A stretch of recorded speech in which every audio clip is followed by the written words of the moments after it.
Hi friends. ముందుగా బ్రహ్మర్షి పితామహ పత్రిజీ గారికి ప్రణామాలు అర్పించుకుంటూ, వారు రచించిన 'తులసీ దళం 1' అనే పుస్తకం నుండి మనం ప్రశ్నోత్తర ఉపనిషత్ అని భాగం నుండి జిజ్ఞాసులు అడిగిన ప్రశ్నలకు పత్రిజీ గారి సమాధానాల్ని తెలుసుకుంటున్నాం ఫ్రెండ్స్. మరణం అంటే ఏమిటి? మరణం తర్వాత ఏమైనా ఉందా? లేకపోతే ఏమీ లేదా? అనేది ప్రతి తెలివైన మనిషికి ఏదో ఒకరోజు తప్పకుండా సమస్యగా కావలసిందే. అయితే ప్రజాబాహుళ్యానికి, మరి అంతగా ఎదగని ఆత్మలకు ఈ ప్రశ్న చాలా అసంగతంగాను, అసందర్భంగాను, మరి అందులో తెలుసుకోవలసింది ఏమీ లేనిదిగాను కనపడవచ్చు.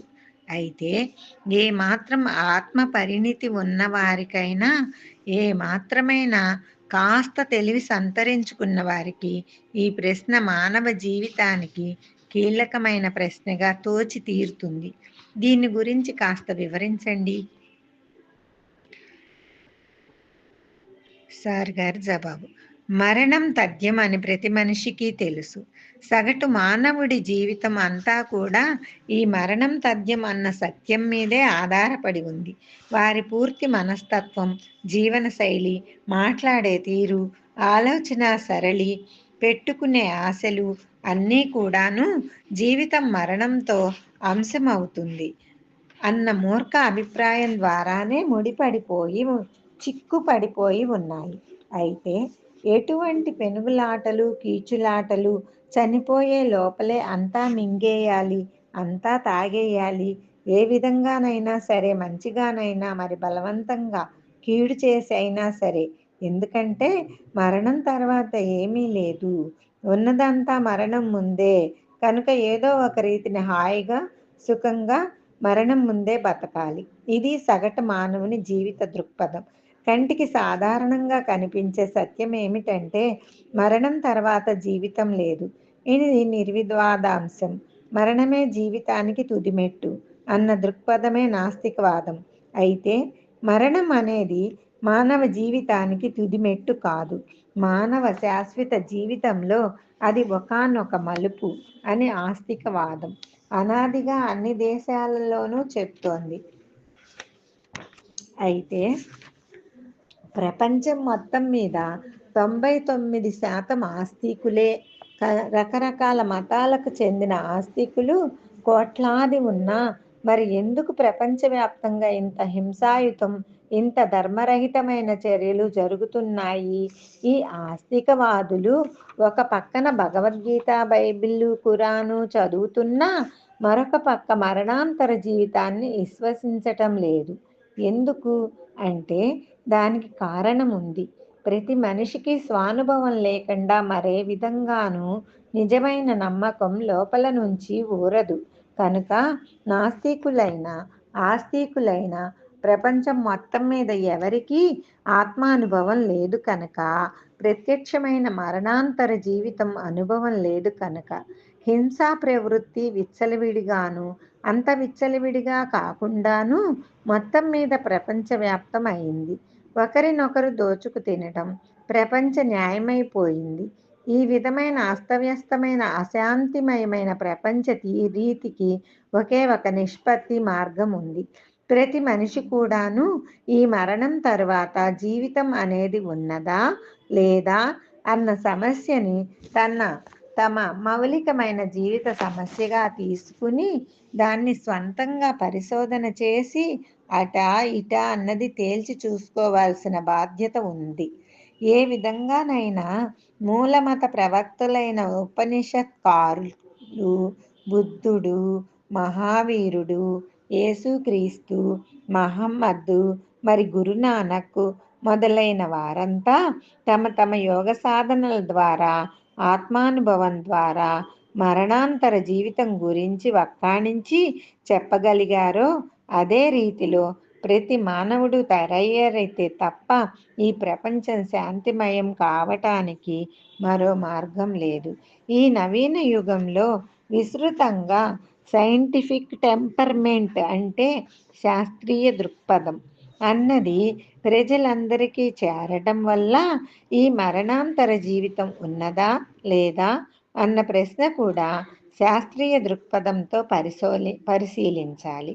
ఎన్నో చోట్ల చిన్న చిన్న పిల్లలు తమ గత జన్మ అనుభవాలను చెప్తూ ఉండగా ఈ శాస్త్ర పరిశోధకులు వారు చెప్పిన వివరాలను సేకరించి పరిశోధించి వారేం చెప్పారో ఆయా ఊర్లకు వెళ్ళి వాళ్ళకు సంబంధించిన వివరాలను పరిశోధనలు చేసి వీరంతా కూడాను గత జన్మలో పుట్టిన విశేషాల గురించి చెప్తున్నారు అని ఈ విషయాలను ధృవీకరించారు.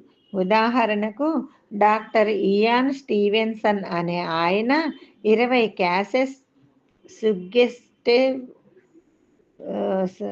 ఆఫ్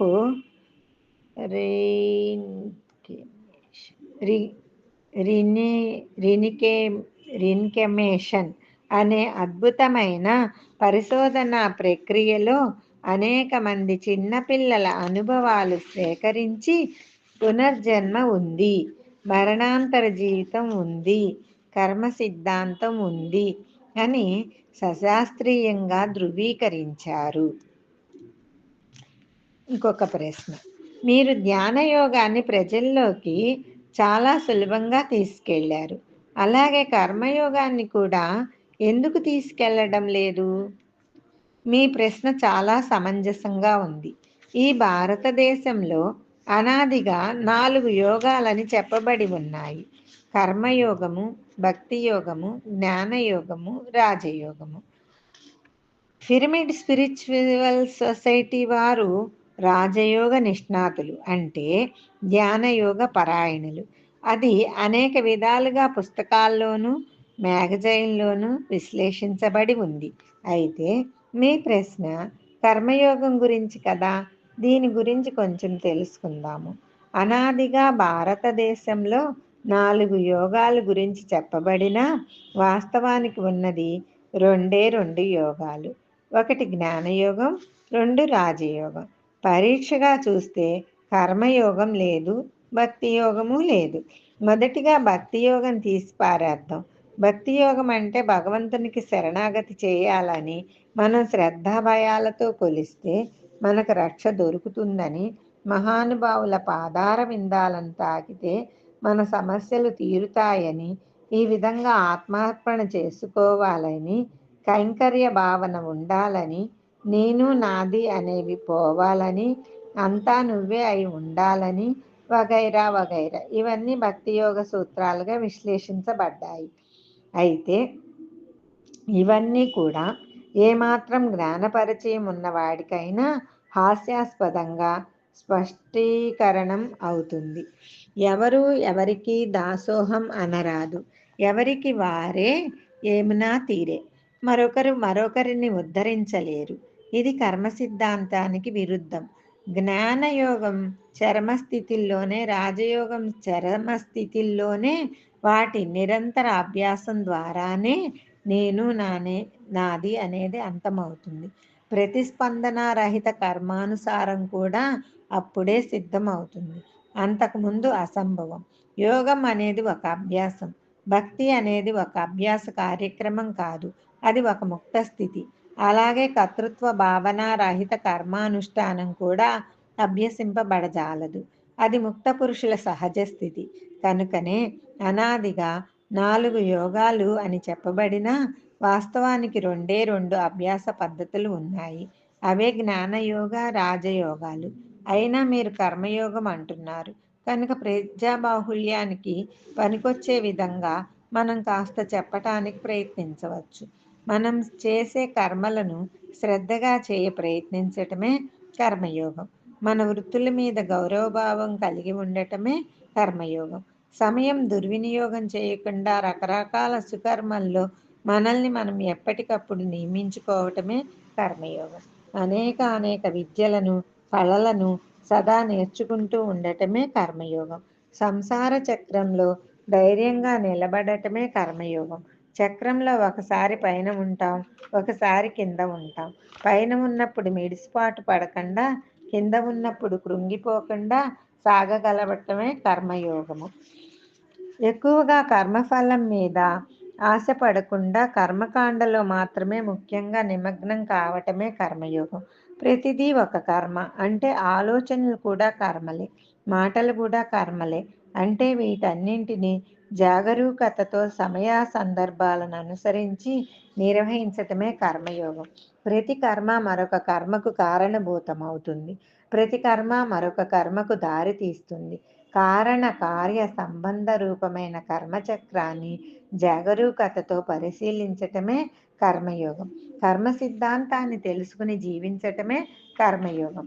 కర్మ సిద్ధాంతం అంటే చేసుకున్న వాడికి చేసుకున్నంత మహాదేవ అని. కర్మ సిద్ధాంతం అంటే ఏదైనా సరే మనం చేస్తేనే అవుతుంది అని తెలుసుకోవడం కనుక కర్మ సిద్ధాంత పరిజ్ఞాన పరిధిలో చేయబడ్డ కర్మానుష్ఠానమే కర్మయోగం అనబడుతుంది. కనుక యోగం కాని యోగంగా కర్మయోగాన్ని చెప్పుకోవచ్చు. నిజమైన యోగాలైన జ్ఞాన రాజయోగాలకు ముఖద్వారంగా విలసిల్లుతున్నదే కర్మయోగం అని చెప్పవచ్చు. ఈ విధమైన కర్మయోగం ద్వారా అంతకుముందు గత జన్మల్లో చేయబడ్డ అపరిశుద్ధ కర్మలు పరిశుద్ధం చేసిన వాడే సరి అయిన అది తెలుసుకోగలుగుతాడు. పరిశుద్ధుడైన వాడే పరిశోధన చేయగలుగుతాడు, పరిపాలన చేయగలుగుతాడు, పరిసాధన చేయగలడు. పరిసాధన చేస్తున్న వాడే పరిశుద్ధుడు కాగలడు. కేవలం పరిశుద్ధం మాత్రమే గావిస్తుంది కర్మయోగం. తర్వాత ఉన్నదే అసలైన సాధన. అసలు శోధన, అసలు ప్రాప్తి. యోగ సాధన అంటాం. అంటే సాధన స్థితిలో ఉన్నప్పుడు సాధన అవుతుంది. శుద్ధత్వం కాకుండా సాధన ఎక్కడ సాధన లేకుండా శుద్ధం ఎక్కడిది? తెలియని శుద్ధత్వం, అపరిపూర్ణ శుద్ధత్వం జ్ఞాన యోగ రాజయోగాల పూర్వం సంభవం. కానీ తెలిసిన శుద్ధత్వం, పరిపూర్ణ శుద్ధత్వం అన్నవి కేవలం నేను, నాది అని అంతరించిన తర్వాతే సిద్ధిస్తుంది. కనుకనే ముందుగా చేయవలసింది యోగ సాధన. అంటే ఒక పక్క జ్ఞానయోగ సాధన, మరొక పక్క రాజయోగ సాధన. జ్ఞానయోగ సాధన అంటే స్వాధ్యాయం, సజ్జన సాంగత్యం. రాజయోగ సాధన అంటే ఆనాపానసతి మరి విపత్సన. ఈ రెండు యోగాల పరాకాష్ఠలోనే నాడీ మండలం అంతా శుభ్రపడి బహుజన్మల సంచిత పాపకర్మల నుంచి సత్వర విముక్తి కలుగుతుంది. ఆ తర్వాత చేసే కర్మలు పరిశుద్ధంగా ఉంటాయి. అంటే ఆలోచించే ఏ తలుపు అయినా, పలికే ఏ పలుకు అయినా. అందుకే భగవద్గీతలో కృష్ణుడు అన్నాడు, అపి చేదపి పాపేభ్య సర్వేభ్య పాపకృత్తమ సర్వం జ్ఞానప్లవేనైవ వృజనం సంతరిష్యసి అని. అంటే మహాపాపాల కన్నా, మహాపాపాత్ముల కన్నా ఎక్కువ పాపాత్ముడివైనా, అంతటి పాపమైన ఒక్క జ్ఞాన వీచికతో మాత్రమే తొలగిపోగలదు. కనుకనే ధ్యానయోగివిగా అవ్వాలి. ఆత్మానుభవం ఉన్నవాడే జ్ఞానయోగి, జ్ఞానయోగి కాగలడు. జ్ఞానం ద్వారా జ్ఞానం, జ్ఞానం ద్వారా ముక్తి. కనుక భారతదేశంలో కర్మయోగం గురించి, భక్తి యోగం గురించి ఎందరో మహాత్ములు ఎన్నే విధాలుగా చెప్పినా దయచేసి మీ చెవులు మూసుకోండి. మీ కర్మలు ఎంత దుస్థితిలో ఉన్నా మొదలు పెట్టండి. మొట్టమొదటిగా ఆనాపానసతి, విపత్సన మొదలు పెట్టండి. మొట్టమొదటిగా స్వాధ్యాయం మరి సత్సన సాంగత్యం.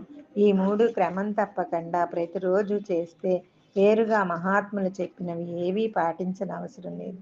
ఎందుకంటే వెంటనే మీరు ఆ మహాత్ముల కంటే మహాత్ములు అయిపోతారు కనుక.